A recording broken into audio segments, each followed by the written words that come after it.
हरे कृष्णा। तो श्रीमद् भागवतम कैंटो 10 से चर्चा चल रही है। बताया जाता है श्रीमद् भागवतम का ये जो 10वां स्कंद है, ये भगवान का मुख है, मुखमंडल है, मुख कमल है। मगर साथ में कुछ आचार्य ये भी बताते हैं कि केवल फेस नहीं है भगवान का, ये भगवान का दिल भी है, भगवान का हृदय भी है। तो इस 10वें स्कंद में गोपियों के अलग अलग गीत हैं। 5 प्रमुख गीत का वर्णन आता है। चैप्टर 21 गोपी गीत, सॉरी वेणु गीत ना, चैप्टर 21 में भगवान की जो मुरली है, बंसी है, उसका ग्लोरिफिकेशन करते हुए गोपियां गीत गा रही हैं। चैप्टर 31 गोपी गीत, भगवान अब रासलीला में छोड़ के चले गए उनको, तो गोपियां विरह में गीत गा रही हैं। चैप्टर 35 युगल गीत, चैप्टर 47 भ्रमर गीत, और ये चैप्टर जो हम आज चर्चा करेंगे 39 विरह गीत। तो क्या कॉमन है इन सब गीतों में? Feelings of separation is common. भगवान से विरह की भावना व्यक्त कर रहे हैं। और 5 ही गीत किसने गाए हैं? गोपियों ने गाए हैं। भगवान से जब वो दूर हो जाती हैं तो अपना विरह प्रस्तुत कर रही हैं इन गीतों में। मगर जब 5 ही वीरों के गीत हैं तो प्रश्न उठता है कि ये जो चैप्टर 39 है, इसको स्पेशली विरह गीत का नाम क्यों दिया है? वेणु गीत में भी विरह है, गोपी गीत में भी विरह है, जुगल गीत में भी विरह है, भ्रमर गीत में भी विरह है, विरह गीत में भी विरह है। तो विरह गीत को अलग से विरह नाम क्यों दिया गया जब सब में ही सेपरेशन है? तो बताया जाता है कि जो चैप्टर 21 है वेणु गीत, तो जब उसको गाया भगवान ने तो उसके बाद भगवान प्रकट हो गए गोपियों के समक्ष।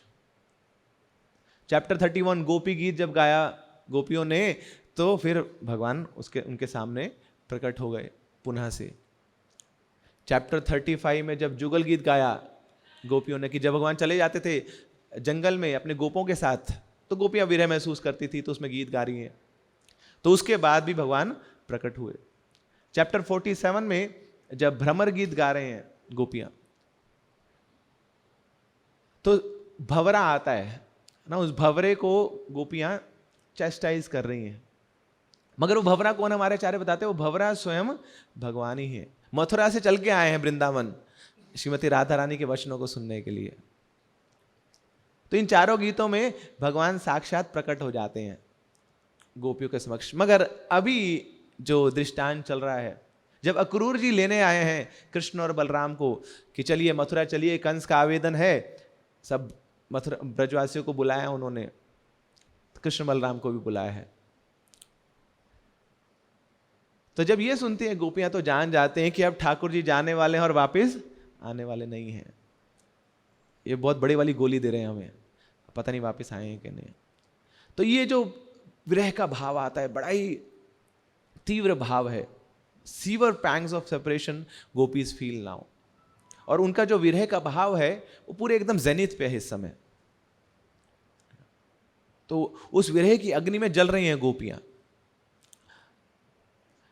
कितना विरह का भाव है, आचार्य बताते हैं कि जब मार्गशीर्ष का महीना होता है, ठंड का महीना होता है, और ब्रज के सब संत ऋषि मुनि जमुना में जाके स्नान करना चाहते हैं, वहां तो कोई गीजर नहीं है, सब ठंडा ठंडा है, और ऐसे एकदम पूरा आइस कोल्ड वाटर, कैसे स्नान करें? तो फिर वो वेट करते हैं। क्यों? क्योंकि उससे पहले गोपियां स्नान करेंगी, और गोपियों के शरीर में इतना विरह है और उस विरह का इतना ताप है कि वो जब स्नान करेंगी तो पूरी जो नदी है, जमुना है, वो गर्म पड़ जाएगी। उसके बाद फिर हम वो कोजी कोजी वाटर में हम भी स्नान कर लेंगे। इतना विरह का ताप है। वहां के जो ब्रज के जो वृक्ष हैं, चिंतामणि वृक्ष हैं, वो भी गोपियों भगवान के विरह में इतना क्रंदन करते हैं, इतना रोते हैं, तड़पते हैं कि हमारे ठाकुर जी जा रहे हैं। क्यों? क्योंकि ब्रज में तो सब कुछ चेतन है, everything is conscious, conscious of service of Krishna. वहां कोई कुछ जड़ है नहीं, यहाँ पे पत्थर है, यहाँ पे बालू है, यहाँ पे सीमेंट है, सब जड़ चीजें हैं। मगर ब्रज में कुछ भी जड़ नहीं है, चाहे वहां की दीवारें क्यों ना हो, चाहे वहां के रूफ क्यों ना हो, चाहे वहां के रोड्स क्यों ना हो, सब चेतन है। वहां के वृक्ष चेतन है, सब भगवान की सेवा हेतु रत हैं। तो उनको भी विरह हो रहा है क्योंकि वो भी कृष्ण से प्रेम करते हैं। एकमात्र उनके जीवन का जो उद्देश्य है भगवान श्री कृष्ण है। श्री श्री रुक्मिणी द्वारकाधीश, श्री गौर नेताय जगन्नाथ बलदेव सुभद्रा माननी, श्रीला प्रभुपाद की जय। ऐसे हुआ था जब भगवान श्री रामचंद्र जी अयोध्या से जा रहे थे तो सब ब्रजवासी बैग बुक पैक करके चले साथ। बोले कहाँ जा रहे हैं आप? बोले हम अयोध्या जा रहे हैं। अयोध्या नहीं, अयोध्या छोड़ के जा रहे हैं आप, जहां पे रह रहे थे वो अयोध्या है। बोले नहीं, अयोध्या क्या है? जहां पे श्री रामचंद्र जी वास करते हैं वो स्थान अयोध्या है। तभी श्री रामचंद्र जी इस नगरी को छोड़कर ना वन गमन करने जा रहे हैं, जंगल में जा रहे हैं। तब जंगल क्या है? जंगल अयोध्या है। तो हम तो अयोध्या जा रहे हैं, यहाँ पे नहीं रहना हमें, इस नगरी में, इस शहर में, ना इस सो कॉल्ड अयोध्या में नहीं रहना, हम तो असली अयोध्या में जा रहे हैं। तो ये प्रेम का भाव है, इतना तीव्र प्रेम है कि उनके बिना कुछ भी अच्छा नहीं लग रहा है। नंद बाबा, यशोदा मैया, श्रीमती राधा रानी जब भगवान चले गए तो चौखट पे बैठे रहते थे, सोचते सोचते कि आएंगे ठाकुर जी आएंगे, बोल के गए हैं हमें वापस आऊंगा वापस आऊंगा। उस घर को छोड़ के नहीं जाते थे।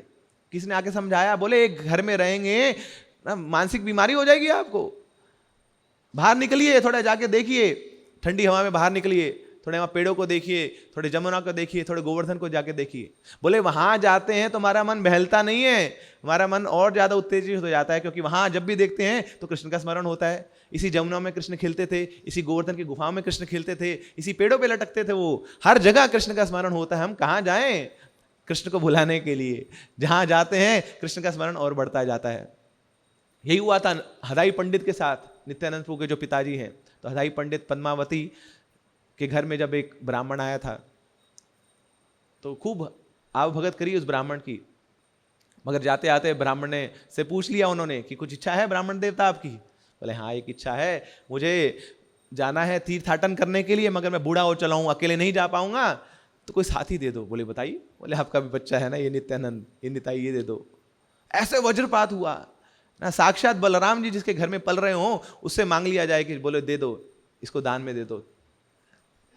तो ऐसे भाव विवल हो गए, जमीन खिसक गई नीचे से, क्या करें हम? मगर वचन दे दिया है तो ठीक है, ले जाइए, हमारे पुत्र को ले जाइए। तो नित्यानंद प्रभु को दे दिया उन्होंने, दे तो दिया, मगर अब करें क्या? जीवन का जो प्राण था, जो धड़कन थी हृदय की, वो तो लेके चले वो।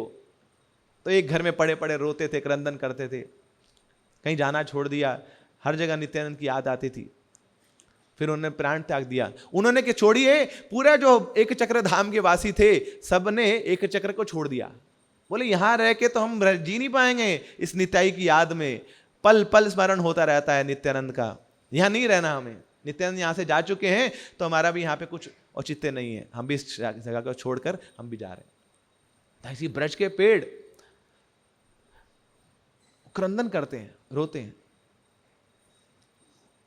तो भगवान के विरह में ये जो पेड़ है वो जल चुके होते, मगर अभी भी वो जीवित कैसे हैं, कैसे अपने आप को वो पाल पा रहे हैं? क्यों? क्योंकि धन्यवाद है इन गोपियों का जो निरंतर अश्रु धाराएं बहाती हैं भगवान कृष्ण के विरह में। तो इतनी आंसू बहाती हैं कि इन आंसुओं से इन पेड़ों का पोषण हो जाता है, इनका ताप कम हो जाता है कृष्ण विरह का। तो इस प्रकार का तीव्र प्रेम है ब्रजवासियों का भगवान के प्रति, उनके बिना वो अपने प्राणों को मेंटेन ही नहीं कर पा रहे हैं। तो इन वृक्षों की हेल्प तो होगी, मगर इन गोपियों की हेल्प कौन करेगा? जिनके जीवन के जो इष्ट हैं, जो जीवन प्राण है, वो छोड़ के जा चुके हैं, छोड़ के जाने वाले हैं, अक्रूर आ चुके हैं। तो इस प्रकार गोपियां क्रंदन कर रही हैं। हम लोग हरिनाम संकीर्तन करते हैं, गोलोकेर प्रेम धन हरिनाम संकीर्तन। तो असली में हमारे आचार्य बताते हैं हरिनाम संकीर्तन है क्या। तो गोपियों से सीखना हमें क्या होता है हरिनाम संकीर्तन। तो ये गोपियां जाती थी, इकट्ठा होती थी, ब्रज में जाके वहां इकट्ठा हो जाती थी। ब्रज में यमुना के तट पे इकट्ठा होती थी सब गोपियां, और मन में एक इच्छा है। क्या इच्छा है? कि अब हमें कृष्ण को पाना है ना, कृष्ण ही हमारे एकमात्र धन है, मगर कृष्ण तो हमें छोड़ के चले गए हैं। तो हम क्या करेंगे, अब हम जमुना में कूद जाएंगे, नहीं रहना हमें इस शरीर में। तो आंखों से उनकी अश्रुधारा बहती थी और हृदय में कृष्ण का विरह है, और आंखों और हृदय के बीच में क्या है, उनके अधर हैं, उनके होंठ हैं। उन होठों से भगवान के दिव्य नामों का उच्चारण करती थी, हरे कृष्णा कृष्णा कृष्णा हरे हरे, हरे राम राम राम हरे हरे। तो हमारे आचार्य बताते हैं कि जब आंखें, जीवा और हृदय जब एक सिंक में हो जाते हैं, वो अपने आप को अलाइन करते हैं और भगवान के नामों का उच्चारण में लगे रहते हैं, तो वो हरि नाम संकीर्तन कहलाता है। कि जब आंखें ढूंढेंगी कृष्ण को, कहां है कृष्ण, जब दिल धड़केगा कृष्ण के लिए कि उनके बिना मैं रह नहीं पा रहा हूं, उनके भक्तों के बिना मैं रह नहीं पा रहा हूं, और जब मुख में भगवान के नामों का, दिव्य नामों का उच्चारण होगा, वो हरिनाम संकीर्तन कहलाता है। और इसी हरिनाम संकीर्तन, इसी रस को का आस्वादन करने के लिए चैतन्य महाप्रभु आए थे। प्रेम रस निर्यात करीते आस्वादन, राग मार्ग भक्ति लोके करीते प्रचारन। उस प्रेम रस को का आस्वादन करने के लिए स्वयं चैतन्य महाप्रभु, स्वयं भगवान श्री कृष्ण आ गए कि क्या आनंदमयी है ये संकीर्तन, मुझे इसमें भाग लेना है। तो गोपियां हमें सिखा रही हैं कि क्या है हरिनाम संकीर्तन। तब गोपियां क्या करती हैं, अक्रूर जी को गाली देती हैं। So they give ill names to Akrur. बोले ये, अरे ये अक्रूर नहीं है, ये तो क्रूर है। संसार में अगर कोई एक व्यक्ति क्रूर है तो ये अक्रूर है। बड़ी अजीब है ना, नाम इनका अक्रूर है, मगर गोपियां इनको बोले he is the cruellest of the all personalities. इतना निर्दयी है ये, इसका हृदय पत्थर दिल है, इज अ हर्टलेस पर्सनालिटी। तो ये कैसा नाम दिया है इसको, अक्रूर। हमारे जो हृदय है, हमारे जो प्राण है, हमसे उनको दूर लेके जा रहा है। इससे बड़ा क्रूर व्यक्ति कोई हो सकता है क्या? तो गोपियां प्रार्थना करती हैं अक्रूर जी के चरणों में, नहीं लेके जाओ कृष्ण बलराम को, छोड़ दो। जब अक्रूर जी नहीं सुन रहे हैं, तो जिस रथ पे कृष्ण बलराम को बिठाया जा रहा है, उसको, उस रथ के पहिए को गोपियां उनको विनती करती हैं कि कम से कम तुम तो पंचर कर लो अपने आप को, कहां लेके जा रहे हो कृष्ण बलराम को। मगर नहीं, कोई नहीं सुन रहा उनकी। तो ऐसे लग रहा है कि डेवस्टेशन आ गया उनके जीवन में, सब उखड़ गया है, सब समाप्त हो गया उनके जीवन में। उनको ऐसा लग रहा है कि ये जो कंस है ये स्वयं यमराज है, और यमराज क्या करता है, अपने यमदूत भेजता है। तो ये जो अक्रूर है ये यमदूत से कम नहीं है। और यमदूत कहां आए हैं, एक शरीर में आए हैं, इस वृंदावन रूपी शरीर में ये यमदूत आए हैं। और इस शरीर के जो प्राण हैं, जो वृंदावन के ईश्वर हैं कृष्ण, उसको लेके जाने के लिए आए हैं साथ। और जितने परिजन हैं, जितने ब्रजवासी हैं, सब रो रहे हैं। तो बड़ा ही खतरनाक होते हैं यमदूत। ऐसे ही ये क्रूर क्या है, ये निर्दयी है, बहुत भयंकर है, बहुत खतरनाक है। हमारे जो प्राण हैं श्री कृष्ण, हमारे जो धन है, हमारे जो जीवन है, उनको हमसे दूर लेके जा रहे हैं, हमारे प्राणों को हमारे शरीर से खींच के लेके जा रहे हैं। इसलिए ये यमदूत हैं। तो प्रश्न उठता है कि क्या अक्रूर सचमुच में इतने क्रूर हैं? इज ही रियली सो क्रूर? तो रूप गोस्वामी पद्यावली में बताते हैं कि पहले परीक्षित महाराज हुए थे, जो क्या करते थे, उनके पास 7 दिन थे, तो उन्होंने भागवत का श्रवण किया। तो परीक्षित महाराज साक्षात विभूति हैं श्रवण के। नवविधा भक्ति बताई गई है, श्रवणम कीर्तनम विष्णु स्मरणम, प्रहलाद महाराज बताते हैं। तो उसमें जो श्रवण की विभूति है वो कौन है? परीक्षित महाराज। कैसे श्रवण करना चाहिए वो परीक्षित महाराज हमें सिखा रहे हैं। 7 दिन कुछ खा नहीं रहे, कुछ पी नहीं रहे, कुछ सुध-बुध नहीं है उनको। बोले और सुनाइए सुखदेव गोस्वामी, और डिटेल में सुनाइए मुझे भागवत को, कृष्ण की लीलाओं को मैं सुनना चाहता हूं, ताकि मेरी अंत में नारायण की स्मृति हो जाए, अंते नारायण स्मृति। और दूसरी तरफ है सुखदेव गोस्वामी जो कथा कर रहे हैं, तो वो विभूति है किसकी? कीर्तन की। कैसे भगवान के को ग्लोरीफाई करना है, ये सुखदेव गोस्वामी हमें सिखा रहे हैं। और ये जो अक्रूर जी है, ये बताएगा ही, ये तो वंदनम के आचार्य हैं। किसी को भगवान को ग्लोरीफाई करना है, प्रेयर्स करनी है, प्रार्थना करनी है, तो किससे सीखे? अक्रूर जी से ना। तो 40-41 चैप्टर में वो अक्रूर जी की उनकी प्रार्थना ही भरी पड़ी है। चैप्टर 41 पूरा चैप्टर ही प्रार्थनाओं से भरा पड़ा है। मतलब उन्होंने प्रूव कर दिया कि भगवान क्या कुछ नहीं है, सब कुछ आप ही है ठाकुर जी, है ना। अणु अणु में आप बैठे हैं, सारे जितने प्लैनेट्स हैं सब आपकी आज्ञा से ही चलते हैं, पूरा डिटेल में। तो अक्रूर जी कोई साधारण व्यक्तित्व नहीं है, मगर अक्रूर जी जानते हैं कि ये जो कृष्णा है ये भगवान है। बाकी ब्रज में कोई नहीं जानता है कि कृष्ण भगवान है। क्यों? क्योंकि सब योग माया से आच्छादित है। वो तो भगवान के को अपना पुत्र मान रहे हैं, भगवान को अपना मित्र मान रहे हैं, भगवान को अपना सखा मान रहे हैं, सब ब्रजवासी उस भाव में है। मगर अक्रूर जी कंस के कार्यालय में कार्य करते हैं, मंत्री हैं वहां, मगर हृदय से तो भगवान के भक्त हैं, शुद्ध भक्त हैं भगवान के, निरंतर भगवान का स्मरण करते हैं वो। मगर वो जानते हैं कि Krishna is supreme personality of godhead. हाँ, इसका जन्म हुआ था मथुरा में, वसुदेव और देवकी माता के यहाँ, मगर बाद में वसुदेव जी उनको लेके चले गए गोकुल में नंद बाबा यशोदा मैया के पास। मगर असली में तो ये वसुदेव देवकी के पुत्र हैं, और अभी ये कृष्ण बड़े हो चले हैं तो इनको अपने असली माता के पिता के पास जाना चाहिए, और वो तो जेल में है, बहुत टॉर्चर है कंस का वहां पर। मैं उनको बोल के आया हूं, मैं वचन दे के आया हूं कि मैं आपको कृष्ण से जरूर मिलवाऊंगा, तो इसलिए मैं यहां पे आया हूं कृष्ण बलराम को पुनः उनके माता पिता से मिलवाने के लिए। अरे ये ग्वाला नहीं है, ये क्षत्रिय है। और क्षत्रिय का कार्य क्या होता है? धर्म की रक्षा करना। खुद बोला है इन्होंने गीता में ना, कि जब धर्म की ग्लानि होती है, अधर्म बढ़ता है, तो मैं आता हूं, तो धर्म संस्थापनार्थाय। ये तो क्षत्रियों का कार्य है, तो ये अब क्षत्रिय कार्य कराने के लिए मैं इनको लेके जा रहा हूं मथुरा। तो अक्रूर जी को भी विरह होता है भगवान से, वो भी समझ पा रहे हैं कि हाँ ये गोपियां बहुत प्रेम करती हैं भगवान से, अक्रूर जी को भी विरह होता है। मगर अक्रूर जी रैशनलाइज कर सकते हैं उस विरह को। जैसे बड़े सारे फिलोसोफर होते हैं ना, उनको कोई भी बात बता दो ना, वो ऐसा कुछ लॉजिक देंगे तो आपको भ्रमित कर देंगे वो।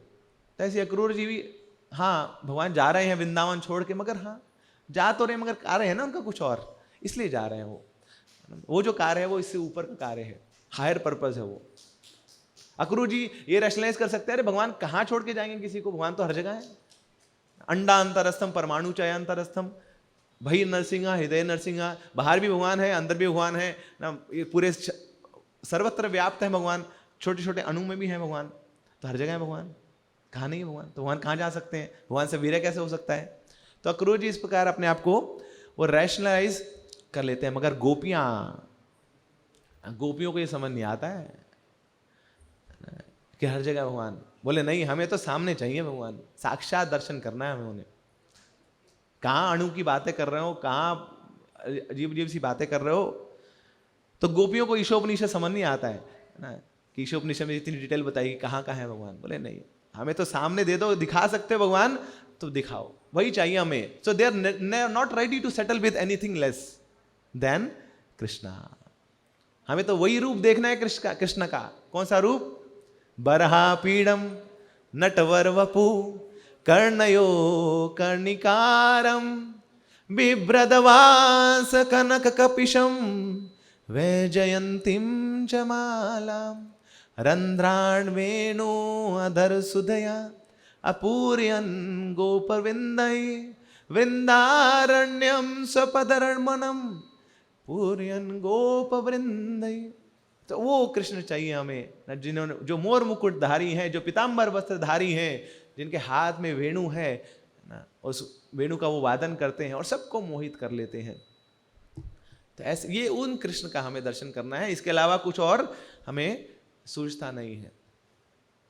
तो अक्रूर जी तो अपने आप को पैसिफाई कर पा रहे थे, मगर गोपियों को शांत करना किसी के बस की बात नहीं है। अक्रूर जी की तो बात छोड़िए। तो गोपियों के विरह की जो लहरें थी, समुद्र की लहरें थी, बहुत ऊंची थी। अक्रूर जी को भी विरह होता था, मगर गोपियों का जो विरह है वो अक्रूर जी के विरह के सामने पता नहीं कितने कितने गुना है। कोई कंपैरिजन नहीं है। तो भगवान तो पूर्ण रूप से पराजित हैं गोपियों के इस प्रेम से। भगवान खुद बोलते हैं, अरे मैं नहीं जान पाता कि गोपियों का मेरे प्रति कितना प्रेम है, कोई और कैसे जान पाएगा। स्वयं है ना, वो जो सबके बुद्धि के स्रोत हैं भगवान श्री कृष्ण, वो बोलते हैं कि नहीं, ना पा रहे हम, ना पा रहे हम। गोपियों का जो प्रेम का जो ऋण है मैं कभी चुका नहीं पाऊंगा। ब्रह्मा जी के पूरे जीवन काल तक मैं लगा रहा हूं समझने के लिए, तब भी मैं नहीं जान पाऊंगा। कितना होता है ब्रह्मा जी की आयु ना, 311 ट्रिलियन 40 बिलियन ईयर्स, ये ब्रह्मा जी की आयु है। भगवान बोलते इतने लंबे समय तक भी मैं लगा रहा हूं इन गोपियों के ऋणों को चुकाने के लिए, मैं सक्षम नहीं हूं। I am not eligible to repay the depth of these gopis. इतना प्रेम करती हैं मुझसे।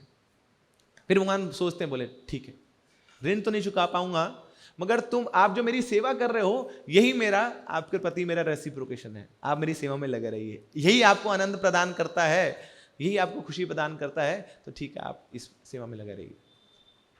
जबकि वो जानते हैं कि गोपियां मेरी सेवा क्यों करती हैं, मुझे आनंद प्रदान करने के लिए। तो भगवान तैयार है, बोले मैं ऐसा फंस चुका हूं, मैं निकल नहीं पाता, तो मुझे आप और ऋणी करते रहो, मेरी सेवा करते रहो, मुझे पे ऋण डालते रहो, डालते रहो। मैं तैयार हूं उस ऋण को स्वीकार करने के लिए, एक ऋणी व्यक्ति कहलाने के लिए भी तैयार हूं, मगर मैं आपका ऋण चुका नहीं पाऊंगा। तो हमारे आचार्य कंपेयर करते हैं, अरे बोल मत, तुम्हारे आचार्य कंपेयर करते हैं अक्रूर जी और बाकी जो ब्रजवासी हैं उनके भाव को। तो अक्रूर जी वो पूरे रियलाइज हैं, ही इज फुली रियलाइज्ड, मगर जो गोपियों का रियलाइजेशन है उनसे कहीं ऊंचा है, that is far beyond. Akrur ji भगवान को प्रार्थनाएं करते हैं, मगर गोपियां कृष्ण को प्रार्थना नहीं करती। गोपियां किसको प्रार्थना करती हैं? भगवान के किसी अंश को प्रार्थना करेंगे भगवान की रक्षा के लिए। तो माता यशोदा ने जब कृष्ण को पकड़ लिया कि मिट्टी खा रहे हैं, दिखाओ मुंह में, दिखाओ क्या है तुम्हारे, तो मुंह खोला, तो क्या दिखा, मुंह में सारे ब्रह्मांड दिख गए। ओ नारायण, ओ विष्णु, ओ नारायण, जल्दी आओ, जल्दी आओ, रक्षा करो, रक्षा करो, आप मुझे क्यों इतना कष्ट देना चाहते हो, मेरे पुत्र को कष्ट में डाल के, ये क्या चल रहा है, क्या हो रहा है। अगर ये इसके मुंह में जो दिख रहा है ना, इतना भयंकर कुछ दिख रहा है, ये कुछ इसके पुराने कर्मों का फल है, तो सारे कर्म मुझे दे दो, मगर इसको इसको इसको कोई कष्ट मत दो। तो ये यशोदा मैया की प्रार्थना है। किसको प्रार्थना कर रही है? नारायण को। तो भगवान सोच रहे, बोले मेरा ही अंश है वो नारायण, वो विष्णु, उसको प्रार्थना कर रहे हैं मेरी रक्षा के लिए। अजीब बात है। तो पूरे जगत में कृष्ण की पूजा होती है, मगर ब्रज में जाके कृष्ण की पूजा नहीं होती, ब्रज में नारायण की पूजा होती है कृष्ण की सुरक्षा के लिए। जब आग लगी थी हर जगह, फॉरेस्ट फायर आई थी ना, वो राक्षस आया था, तो सारे गोप बोल रहे हैं कृष्ण कृष्ण महायोगिन, कृष्ण कृष्ण महायोगिन, ओ कृष्णा बचाओ बचाओ, सुरक्षा दो ना, कृष्ण कृष्ण कृष्ण कृष्ण कृष्ण कृष्ण पाहि माम, कृष्ण कृष्ण कृष्ण कृष्ण कृष्ण कृष्ण रक्षा माम, बचाओ हमें। मगर कोई सोच सकता है कि अरे ये गोप लोग इतने सेल्फिश हो गए, अपने बचाव के लिए कृष्ण को पुकार रहे हैं। तो ये सब गोप है, कृष्ण को पुकार तो रहे हैं, हाँ आग लगी है, मगर अपने बचाव के लिए नहीं। बोले हाँ आप हमें बचाओ, क्योंकि अगर हम नहीं रहेंगे ना, तो आपके साथ खेलेगा कौन, आपको आनंद प्रदान कौन करेगा ना। आप तो ऐसी एक जगह धरे के धरे बैठ जाओगे। इसलिए कृष्णा हमें बचाओ, ताकि हम आपके साथ खेल सकें और आपको आस्वादन प्रदान कर सकें। तो ये ब्रज का भाव है ना, कितना ऊंचा भाव है, कितना सुंदर भाव है। भगवान की प्रसन्नता हेतु ही सारे कार्य होते हैं। तो अक्रूर जी समझ नहीं पाए गोपियों के इस भाव को। तो अक्रूर जी तो अपनी सेवा करने आए थे ना, कृष्ण बलराम को लेने के लिए, वसुदेव देवकी से मिलवाने के लिए। मगर एक चीज गलत हो गई अक्रूर जी से, कि वो गोपियों को सांत्वना देना भूल गए। वो गोपियां जो मत हैं, जो रत हैं भगवान की प्रेम में, और भगवान उनको विरह दिया जा रहा है भगवान से, तो कोई उनको पैसिफाई तो कर दे, कोई सांत्वना तो दे दे। पहले उद्धव जी आए थे ना सांत्वना देने के लिए, तो भगवान श्री कृष्ण ने उद्धव जी को भेजा अपना संदेश लेकर कि गोपियां बहुत विरह में है, बहुत पीड़ा में है, जाके उनको संतुष्ट करो, उनको शांत करो। तो उद्धव जी तैयार हो गए, बोले yes Krishna, I look just like you, I speak just like you, I wear dress just like you, तो मैं जाऊंगा आप बिल्कुल आपके जैसे बिल्कुल संतुष्ट कर दूंगा। तो ही वाज सो कॉन्फिडेंट, पूरे ना टीचर की भांति चलेगा वहां पे, जैसे टीचर होता है ना बड़ा और कॉन्फिडेंस होता है उसको, बोले ये तो सब बच्चे हैं ना, कैसे भी चला लेंगे इनको, कोई भी आ जाए सामने, कोई भी क्वेश्चन पूछ ले देखी जाएगी वहां पे। तो उद्धव जी तो है भी कौन, है ना, वृष्णि नाम प्रवरो मंत्री, कृष्ण से दयिता सखा, साक्षात बृहस्पति शिष्य ना, उद्धव बुद्धि सत्मता, वृष्णि नाम प्रवरो मंत्री, है ना, वो क्या है, मंत्रियों के मंत्री हैं। मंत्रियों के पास कौन जाता है, जब बड़ा दुखी होता है वो मंत्रियों के पास जाता है। मगर कई बार जो मंत्री लोगों में पगला जाते हैं, जैसे साइकेट्रिस्ट के पास लोग आते हैं ना, सारे मेंटल केसेस आते हैं, बोले बोले पागल हो गए जी, मैं पागल हो गया, पागल हो गया, बोले चिंता मत करो अभी सब तुम्हारा पगलापन ठीक करते हैं। मगर कई बार वो साइकेट्रिस्ट भी पागल हो जाते हैं, उन पागलों की बातें सुनते सुनते, फिर वो दूसरे साइकेट्रिस्ट के पास जाते हैं, बोले यार मैं पागल हो गया इन पागलों की बातें सुनते सुनते। तो ऐसी उद्धव जी कौन है, वृष्णि नाम प्रवरो मंत्री ना, मंत्रियों के मंत्री हों। और कौन है, साक्षात बृहस्पति शिष्य, बृहस्पति के शिष्य हैं। बृहस्पति कोई साधारण व्यक्तियों को अपना शिष्य नहीं बनाते थे, केवल जो देवता गण है उसी को शिष्य स्वीकार करते थे। मगर यहाँ उद्धव जो एक मनुष्य योनि में होके भी वो बृहस्पति के शिष्य बनने का उनको मौका मिला। कृष्ण से दयिता सखा ना, कृष्ण के साथ क्या है वो सखा, सखा मतलब क्या होता है, सह खा, एक साथ बैठ के खाते पीते थे उद्धव जी भगवान के साथ। तो ये उद्धव जी ब्रज में गए गोपियों को शांत करने के लिए, सांत्वना देने के लिए, और वहां पे थोड़ा उनको बोला, बोले भजन करो, ध्यान लगाओ, मेडिटेट करो, सोचो कृष्ण के बारे में। तो गोपियां बोलते क्या फालतू बातें कर रहे हो उद्धव जी आप, नहीं ध्यान धून की बातें तो ध्यानियों को बताइए, योगियों को बताइए, हम तो भक्त हैं, हमें कृष्ण दे सकते हो, हमारी आंखों के सामने तो दीजिए, नहीं तो उल्टी सीधी बातें मत करिए, अपना संदेश अपने पास रखिए। मगर at least Uddhav ji tried to pacify gopis. मगर यहां अक्रूर जी ने तो कोई कोई एक इंटरेस्ट नहीं दिखाया गोपियों को शांत करने का, तो ये उनका एक बहुत बड़ा नेगेटिव पॉइंट रह गया। और एक कार्य और किया उद्धव जी ने कि ब्रज में कोई भी आता है तो गोपियों की कृपा से ही आता है। हम सोचते हैं कि दिल्ली से वृंदावन बड़ा पास है ना, 120 रुपए की टिकट लगती है, हम टिकट खरीदेंगे, ट्रेन पे बैठेंगे और पहुंच जाएंगे, वहां से रिक्शा लेंगे, ब्रज में पहुंच जाएंगे। सॉरी, ब्रज तो केवल इनविटेशन से जा सकता है कोई ना, जब वहां पे श्रीमती राधा रानी का, गोपियों का आपके पास ना इनविटेशन होगा तभी आप ब्रज में प्रवेश कर सकते हैं। कितने लोग सोचते हैं कि अरे अंत समय हम ब्रज में जाके अपना शरीर त्याग देंगे, बाहर से फौरन से भी आते लोग, तो पूरे जीवन भर पाप करेंगे, फिर ना अंते नारायण स्मृति ना, अंत काले च मामेव स्मरण मुक्त्वा कलेवरम, अंत काल में जिसने मेरा स्मरण कर लिया मेरे धाम पहुंच जाएगा। तो ठीक है जी, ब्रज में जाके हम शरीर त्यागेंगे। तो लोग आते हैं, फ्लाइट पकड़ के आते हैं ना, अमेरिका से आते हैं, इंग्लैंड से आते हैं, दिल्ली एयरपोर्ट पर उतरते हैं, वहां से एक और कैब पकड़ते हैं, मगर कैब में जब बैठ जाते हैं ब्रज मंडल की परिधि से बाहर ही वो शरीर त्याग देते हो, अंदर ही नहीं पहुंच पाते। इतना आसान थोड़ी है ब्रज में शरीर त्यागना। तो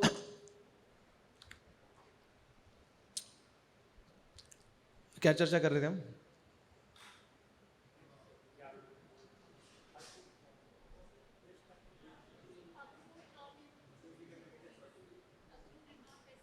हाँ, सो अक्रूर जी पैसिफाई नहीं कर पाए। अक्रूर जी वृंदावन में आए तो थे गोपियों की कृपा से, मगर बाहर निकलते हुए परमिशन नहीं ली उन्होंने, तो इनका अपराध है ये, गोपियों के प्रति अपराध कर दिया।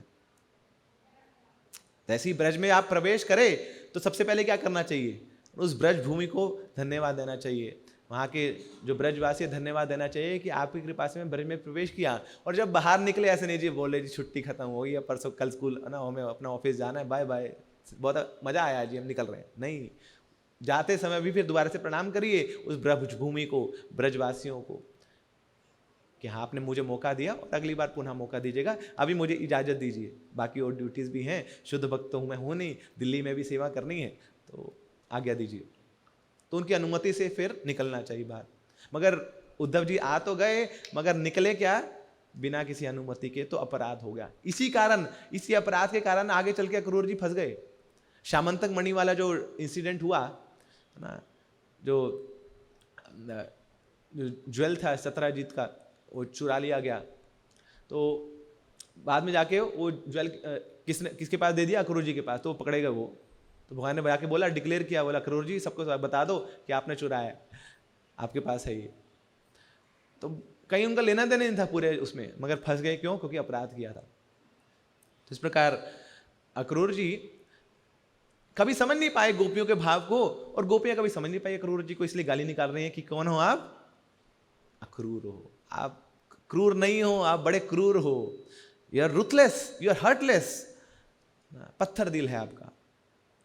अब कृष्ण भी रथ पे चढ़ गए हैं, तो माता यशोदा की ममता भरी गोद को छोड़कर अब कृष्ण और बलराम भी रथ पे बैठ गए हैं।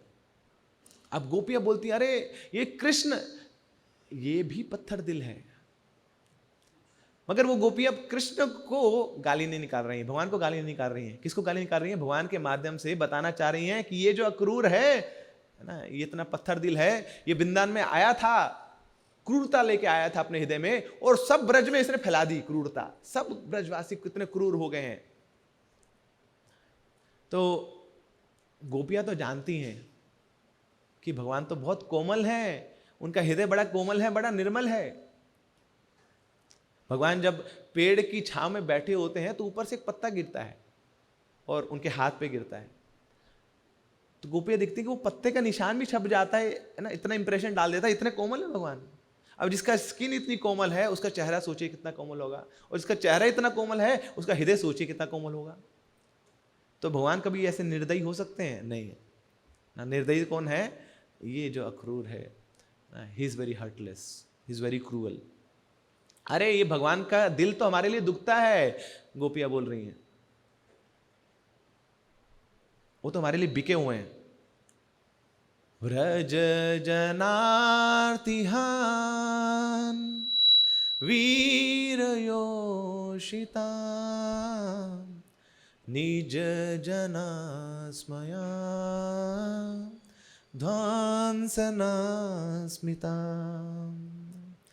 भज सके भवान किंकरी स्मनो जलरुहाननम चारुदर्शया। व्रज जनार्हितम है ना, व्रज जनों के हित के लिए ये ठाकुर जी कुछ भी करने को तैयार हैं। कितनी बार हम प्रॉब्लम में फंसे हैं, मगर हर बार ये कृष्ण आए हमें बचाने के लिए। वो जब इंद्र ने इतनी घनघोर वर्षा करी तो कौन आए? इन्हीं कृष्ण ने गोवर्धन को उठाया था, सब ब्रजवासियों की रक्षा करी थी। अलग अलग प्रकार के असुर राक्षस आते हैं ब्रज में, हम तो पहचान भी नहीं पाते हैं, मगर ये इनके साथ दोस्ती करके मस्ती करके उठा पटक करके वो पेड़ पे लटका मिलता है वो जानवर, वो राक्षस, तो हमारी सुरक्षा हो जाती है, हमें पता नहीं लगता कि कितने बड़े बड़े राक्षस आए थे हमें मारने के लिए। तो धन्य है ऐसे कृष्ण। तो चैप्टर 35 में गोपियां बताती हैं कि कृष्ण आप उन लोगों को आनंद प्रदान करते हैं जो संकट में होते हैं। तो संकट में जब आपको याद कर लेते हैं तो आप उनके हृदय की जो भय है वो तो निकाल ही देते हैं, शोक मोह भयापा, बल्कि आप उनके हृदय को भर देते हैं दिव्य आनंद से। पर ये अक्रूर इतनी क्रूरता लेके आया है वृंदावन में, इसने सबके हृदय को काला कर दिया है, सबके हृदय को मैला कर दिया है, आपको भी नहीं छोड़ा इसने, इसलिए हम आपको भी पत्थर दिल बोल रहे हैं। You have also become stone hearted. अब उसके बाद गोपियां देखती हैं कि अरे ये गोप, ये सारे गोप क्या कर रहे हैं ना, ये सब भी कृष्ण के पीछे दौड़ रहे हैं। अरे मधुमंगल, सुदाम, श्रीदाम, मंडलीपत्र, उज्जवल, अर्जुन, क्या कर रहे हो तुम सब लोग? तो ये सब भी कृष्ण के पीछे भाग रहे हैं, रोक नहीं रहे हैं कृष्ण को। तो ये भी पत्थर दिल से कम नहीं है, बल्कि गोपियां लिखती हैं दीज आर फुलिश पीपल, ये तो मूर्ख हैं। तमन्वमी च त्वरयन्ति दुर्मदा, दीज गोपास दे हैव टर्न्ड दुर्मदी। इनका जो ऊपर का सब्सटेंस है खो बैठे हैं, बुद्धि विहीन हो चुके हैं, ये मूर्खतापूर्ण कार्य कर रहे हैं कि कृष्ण बलराम जा रहे हैं ब्रज छोड़ के, मगर ये उनके रोकने की तो बात छोड़, उनके पीछे पीछे भाग रहे हैं। बोले हमें भी इनविटेशन आया है, हम भी मथुरा जाएंगे, हम भी घूम के आएंगे, कृष्ण के साथ जाएंगे। अरे पागल हो तुम, ये बच्चे हैं, छोरे हैं गांव के ना, शहर की बात सुन के बड़े लालायित हो गए हैं कि कृष्ण के साथ हम जाएंगे, शहर देखने जाएंगे, मगर इनको पता नहीं है कि इनके साथ तो धोखा हो रहा है। कि कृष्ण के साथ चले तो जाएंगे, मगर जब वापस आएंगे तो खाली हाथ आएंगे, कृष्ण के साथ नहीं आएंगे। इनको पता नहीं है, इसलिए दुर्मति हैं, इसलिए बुद्धिविहीन है, मूर्ख है ये। अरे जब हमारे पर कष्ट आते थे, हमारे पर वज्रपात होता था, इंद्र का वज्रपात हुआ तो कृष्ण ही थे सामने हमारी सुरक्षा करने के लिए। मगर ये जो कृष्ण के विरह का वज्रपात होगा, तब तो कृष्ण आपके सामने नहीं होंगे आपके बचाने के लिए। तब हाथ पे हाथ धरे, आंखों में आंसू लिए ना, दिल में एक पत्थर आपको भी बिठाना पड़ेगा, और उस स्थिति में आप क्रंदन करते रहेंगे, रोते रहेंगे। इन गोपों को यह पता नहीं कि क्या होने वाला है इनके साथ। इसलिए गोपियां बोलती हैं, O foolish gopas, what are you doing, क्या कर रहे हो तुम, अपने जीवन में दुर्भाग्य को ला रहे हो आप लोग। अरे गोपों की बात छोड़िए, ये युवा गोपों की बात छोड़िए, ये जो सीनियर गोप हैं ये क्या कर रहे हैं। ये जो दादाजी हैं कृष्ण के, पर्जन्य महाराज, ये भी हाथ पे हाथ धरे बैठे हैं, देख रहे हैं बस, जैसे कोई ड्रामा हो रहा हो, कोई पिक्चर चल रही हो यहां पर। ये नंद बाबा यशोदा में कुछ नहीं कर रही है।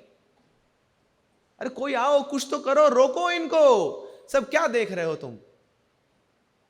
तो इस प्रकार गोपियां बिल्कुल असहाय हो चुकी हैं, टोटली हेल्पलेस। कोई इनके साथ के लिए नहीं आ रहा है कृष्ण को रोकने के लिए।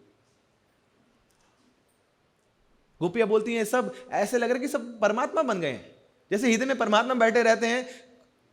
कोई व्यक्ति कितना ही गलत कर ले, परमात्मा कुछ बोलते नहीं, इज ए न्यूट्रल म्यूक स्पेक्टेटर। ऐसे ये सब ब्रज के जितने वासी हैं, ये सब परमात्मा बन के बैठे हुए हैं, कोई कुछ नहीं बोल रहा है, सब गलत करी जा रहे हैं, कृष्ण बलराम को लेके जा रहे हैं अक्रूर, इतना इनजस्टिस हो रहा है, मगर सब परमात्मा रूप में बिल्कुल चुप्पी साधे हुए हैं।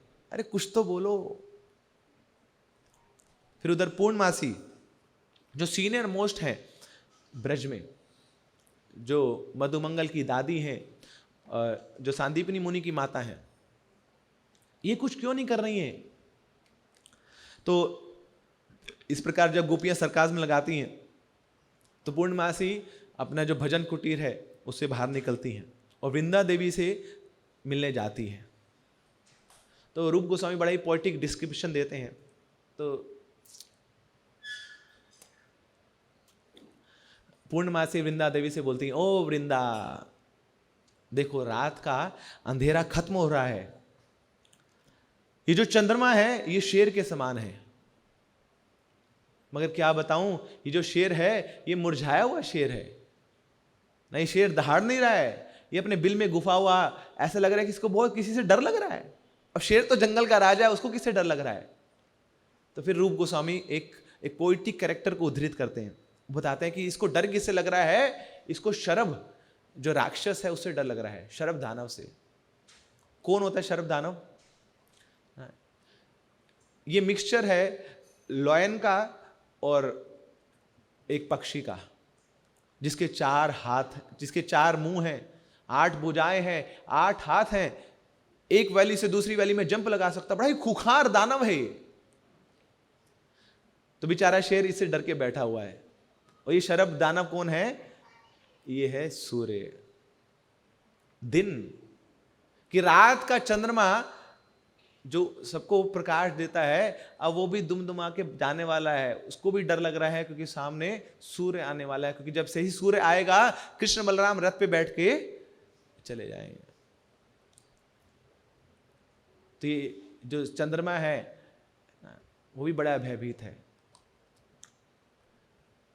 तो श्रीमती राधा रानी और सारी गोपियां चाह रही हैं, अरे शेर बनो, चूहे मत बन जाओ, डटे रहो तुम, लगे रहो तुम। दैट मीन्स ये रात हमेशा चलती रहे। तो श्रीमती राधा रानी और जितनी भी गोपियां हैं उनको बहुत खुन्नस आ रही है उस चंद्रमा से। खैर उनको कभी चंद्रमा अच्छा नहीं लगा है ना, जितनी गोपियां उनको कभी चंद्रमा भाया ही नहीं है। क्यों? क्योंकि जैसे चंद्रमा खत्म होगा, समाप्त होगा, सूर्य उदय होगा, तो फिर हमें रासलीला समाप्त करनी पड़ेगी। कृष्ण हमारी नजरों से दूर चले जाएंगे तो हमारे जीवन का जो भयंकर जो समय है वो चालू हो जाएगा। इसलिए वो गोपियां क्या करती थी, वो सूर्य कुंड में जाती थी, सूर्य की पूजा करती थी। किस लिए? सूर्य को जाके बोलती थी, ओ सूर्य देवता, you are so merciful, you are so कृपालु, तो हम आपकी पूजा कर रहे हैं कि आप सोते रहो, आप सोते रहो, आप सोते रहो, 1 घंटा लेट उठना है ना, ताकि हमारा जो रासलीला वो चलती रहे, चंद्रमा चलता रहेगा और सूर्य उदय नहीं होगा, तो सोते रहो, सोते रहो। तो इस प्रकार गोपियां पूजा कर रही हैं सूर्य देवता की।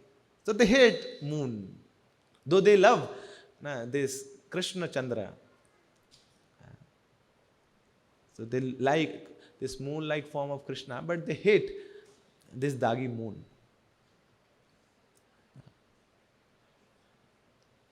तो ये गोपियों का विरह का भाव है कि वो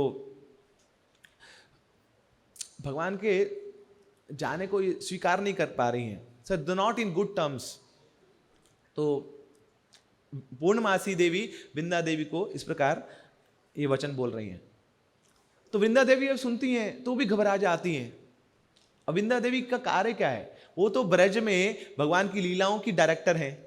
कहाँ पे कौन सी लीला होनी है वो वृंदा देवी डिसाइड करती हैं, और उसके लिए क्या फैसिलिटी चाहिए, क्या अरेंजमेंट चाहिए, वृंदा देवी उसको अरेंज करती हैं।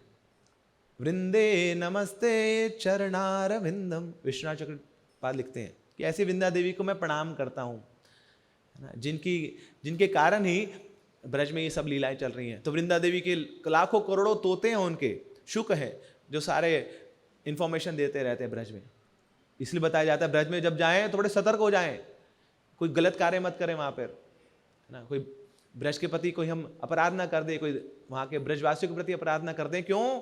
क्योंकि सीसीटीवी चालू है, कोई ना कोई तोता आपको देख रहा होगा और जाके इन्फॉर्मेशन दे देगा वृंदा देवी को। वृंदा देवी बोलेगी अगली बार मैं देखती हूँ कैसे आएगा ये, चल तू दिल्ली में रह, अपना निकल यहां से, खट।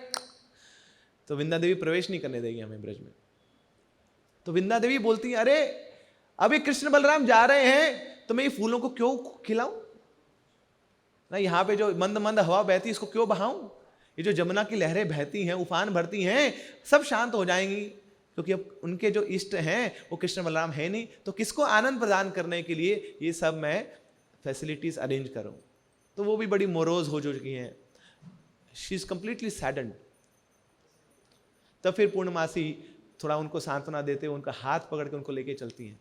बोले आओ वृंदा, चलो चल के देखते हैं नंद बाबा यशोदा के आंगन में कि हो क्या रहा है, वहां पर क्या चल रहा है। तो वहां जब पहुंचते हैं तो वहां तो एक नदी बह रही है। नंद बाबा यशोदा मैया के आंखों से निकले हुए अश्रुओं की वहां पे एक पूरी नदी बह रही है, सब क्रंदन कर रहे हैं। क्यों? क्योंकि वो कृष्ण बलराम जो माता यशोदा की गोद में, माता रोहिणी की गोद में खेला करते थे, उनके आंगन में खेला करते थे, वो उनका संग छोड़कर इस रथ पे सवार होने जा रहे हैं। तो ये जो दृश्य है ये बहाविवल कर रहा है माता यशोदा को, पूरी तरह से टूट चुकी हैं। अब जो माता यशोदा को यही याद नहीं कि मैं कौन हूं, मैं कहां पे हूं, सब भूल चुकी हैं। हर रोज माता यशोदा क्या करती थी, कृष्ण की कलाई पर वो पट्टियां बांधती थी, वो धागे बांधती थी और नरसिंह देव से प्रार्थना करती थी कि please protect my Krishna. So Narsingh Dev who is one of the अंश ऑफ कृष्णा, उनको पूजा करी जा रही है for the protection of Krishna. और किसके द्वारा? भगवान की माता के द्वारा। तो बड़ी अनोमली है। तो हर रोज यशोदा मैया क्या करती थी, प्रसाद बनाती थी, प्रसाद की पोटली पैक करके देती थी कृष्णा को कि जाएंगे, भूखा होगा ना, गैया चराने जा रहा है, तो लो प्रसाद पैक कर दिया। मगर आज ना तो कोई धागा पहनाया जा रहा है कृष्ण बलराम को, ना तो कोई पूजा प्रार्थना हो रही है नरसिंह देव से, और ना ही वो पोटली पैक करी जा रही है। क्यों? क्योंकि आज कृष्णा भगवान माता की यशोदा मैया की गोद को छोड़कर, गोद की ममता को त्याग कर उस रथ पे सवार हो गए। इतने पत्थर दिल हो गए हैं कृष्णा। दैट इज वाई गोपियां बोल रही है, you have become stone hearted Krishna. तो गोपियां देखती हैं कि अरे पूर्णमासी और वृंदा देवी भी सामने आ चुकी हैं, मगर ये भी कुछ नहीं कर रही। क्या हो गया इन सब ब्रजवासियों को? दूर खड़ी हैं, देख रही हैं, मगर कुछ नहीं कर रही हैं। तो गोपियों को याद आ जाता है, एक बार की बात है जब हमारे माता पिता हमारा विवाह संस्कार संपन्न करने वाले थे। उन्होंने हमारे लिए वर ढूंढ रखे थे, मगर हमने तो अपना हृदय, अपना प्राण, अपना शरीर, अपने मन, अपने वचन कृष्ण को दे दिए हैं। तो कैसे हम किसी और पर पुरुष को अपने शरीर का स्पर्श करने दें? हमारे लिए संभव नहीं है। तो सब गोपियों के हृदय में एक इच्छा जागृत हुई कि हमें चलना है। हमें चलना है। कहां चलना है? जमुना में जाना है और जमुना में कूद मारनी है। सब इकट्ठा हो गई। एक गोपी को दूसरे गोपी का भाव नहीं पता है कि किस लिए आई है। अच्छा आप भी आए हैं? अच्छा आप भी आइए जी, आइए। अच्छा क्या करने वाले? बोले हम मां सुसाइड करने वाले हैं।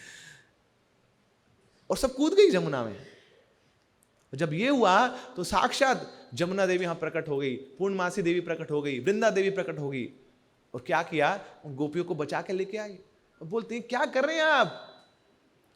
बोले चिंता मत करिए, हम आपको ये वचन देती हैं कि आज के बाद कृष्ण कभी आपकी आंखों से दूर नहीं होंगे। मगर ये आज क्या हुआ? कहां गया वो पूर्णमासी का वो वचन, वो वृंदा देवी का वचन, वो यमुना देवी का वचन? सब देख रही हैं, दूर दूर से देख रही हैं, मगर कोई सामने आ नहीं रहा हमें इस पीड़ा से दूर ले जाने के लिए। क्या होगा हमारा? अरे अच्छा होता उसी दिन हम अपने प्राणों को त्याग देती। क्यों उन्होंने हमारे इन प्राणों को मेंटेन करके रखा हुआ हमारे शरीर के साथ? कोई औचित्य नहीं है इसका, कोई लाभ नहीं है। जानने देती हमें। सब पत्थर दिल हो गई हैं। उसी समय हमारा देहांत हो जाता तो हमें आज का दिन देखना नहीं पड़ता। तो इससे ज्यादा और कष्ट में क्या है कि जिन्होंने हमें प्रॉमिस किया है, जिन्होंने हमें संकल्प दिया है, वचन दिया है, वो सब शांत बैठे हुए हैं। तो ये हृदय के उद्गार हैं गोपियों के। और फिर ये सारा चिंतन मंथन चल रहा है और फिर गोपियां बोलती हैं हार के, हेल्पलेसली, कि certainly Providence has turned against us, कि ये जो डेस्टिनी है वो आज हमारे साथ नहीं है। जो भगवान की इच्छा है वो सर्वोपरि है, और आज भगवान की इच्छा है कि हम इसी भाव में रहें। और बात सही है, ये भगवान की इच्छा ही है। भगवान अपने भक्तों को अपना दर्शन देते हैं तो ये भी भगवान की कृपा है। मगर जब भगवान अपने भक्तों को अपने से दूर करते हैं, विरह का भाव देते हैं, ये भी भगवान की कृपा है। क्यों? क्योंकि जब विरह होगा, जब दूर होंगे तो और ज्यादा याद आएगी, और ज्यादा प्रेम का जो संबंध है और गूढ़ हो जाएगा, स्मरण और बढ़ जाएगा। और फिर जब उस विरह के बाद दोबारा दर्शन होगा तो फिर और आनंद की प्राप्ति होगी। और उस मिलन के बाद जब फिर भगवान दूर चले जाएंगे तो प्रेम और बढ़ता जाएगा। इस प्रकार भगवान क्या कर रहे हैं?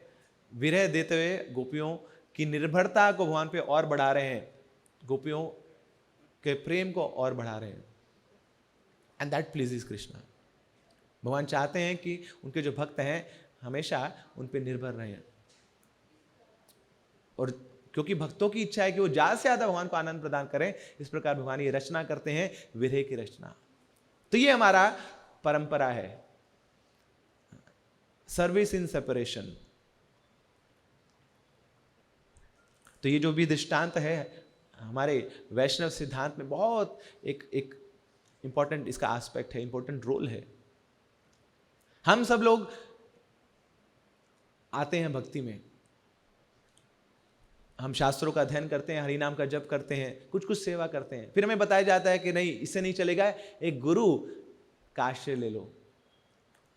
भगवान की भी इच्छा है ना कि हमें गुरु को स्वीकार करना है। भगवान ने स्वयं गुरु को स्वीकार किया है, बिना गुरु के कोई गति नहीं है। ठीक कहते हैं, हम सोचते हैं हाँ जी हम भी दीक्षा लेंगे ना, हम भी दीक्षित भक्त कहलाएंगे ना, हमें भी गुरु चाहिए, तो हम दीक्षा ले लेते हैं। मगर गुरु जी हमेशा आपके साथ नहीं रहेंगे। हमारा भाव बड़ा अच्छा होता है, बड़ा उत्साह रहता है हमें जब गुरु जी सामने होते हैं, तो हमारे सेवा का भाव जागृत रहता है ना, उत्साहित रहते हैं, हम इंस्पायर्ड फील करते हैं, मोटिवेटेड फील करते हैं। मगर जब गुरु जी दूर चले जाते हैं तो ना पंचर हो जाता है, बिल्कुल टायर, बोले अब क्या करना मैं पता नहीं खुद ना। मगर जो भक्ति है ना, उसका आकलन तभी होता है कि जब गुरुजी आपके आंखों के सामने नहीं है, और तब भी आप गुरुजी की जो इच्छाएं हैं, उनके जो आदेश हैं, उनकी जो इंस्ट्रक्शंस हैं, उसको अपने हृदय में धारण किए हुए हैं और उनका पालन कर रहे हैं। उस समय भी आप गुरु को याद रख पा रहे हैं। तो ये जीवन की पूर्णता है, ये जीवन की सफलता है कि जब गुरुजी सामने नहीं भी हैं, तब भी गुरुजी के कथनों को, वचनों को, आदेशों को हृदय सार करके रखना। तो ऐसा जो भक्त करता है वो भगवान उसके हृदय में अपने आप को स्थापित करके रखते हैं, उसके हृदय को प्रेममय कर देते हैं।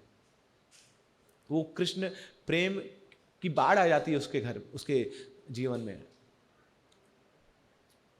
और वो हमेशा आनंदित रहता है, खुश रहता है। तो यस, भगवान से मिलना, भगवान का दर्शन करना हम सबको बहुत अच्छा लगता है। मगर भगवान से दूर रह के भी, भगवान से विरह के भाव में भी, गुरु से दूर रह के भी, क्या हम गुरु को, कृष्ण को याद रख पा रहे हैं? That is the prime question. इसलिए जब हम सुबह जप करें, कई बार लोग बोलते हैं हमारा जप अच्छा नहीं हो रहा, हमारा मन भटकता है। तो जप कैसे करना चाहिए? जब इस भाव में कीजिए कि सामने गुरु जी बैठे हैं, उनके सामने आप जप कर रहे हैं, ये सोच के करिएगा आप जप, देखिए कैसा जप होता है, एकदम मक्खन, सो स्मूथ, सो प्रोफाउंड, सो इंटेंस। ऐसा जब होगा कि मेरे गुरु जी मेरे सामने बैठे हैं और मेरी जीवा पे कौन है? साक्षात राधा कृष्ण, वो नृत्य कर रहे हैं। तो भगवान ने अपॉइंटमेंट दिया मुझे, और मेरे गुरु जी मुझे मेरा अपना सानिध्य मुझे दिया है। तो इस समय में मैं कुछ और सोच नहीं सकता, इस समय में अपने मन को भटकने नहीं दे सकता मैं। This is a very prime time for me, so let me invest my whole consciousness, my whole energy in chanting the holy names of the Lord. तो फिर जाके क्या होगा? फिर वो होगा संकीर्तन। तो जब आंखों में भगवान को ढूंढने की चाह होगी, जब हृदय में भगवान, जो हृदय की धड़कनें हैं वो भगवान को खोज रही होंगी, और जब मुंह में, जीवा में भगवान का नाम होगा, तब हम हरि नाम संकीर्तन कर पाएंगे। तो गोपियों का प्रेम भाव बहुत ऊंचा है। मगर हाँ, अक्रूर जी हमें उसके कुछ ना रंच मात्र जो दर्शन हमें करा रहे हैं, जो हम समझ पाए, जो अपने जीवन में उतार पाए। हरे कृष्णा। श्रील प्रभुपाद की जय।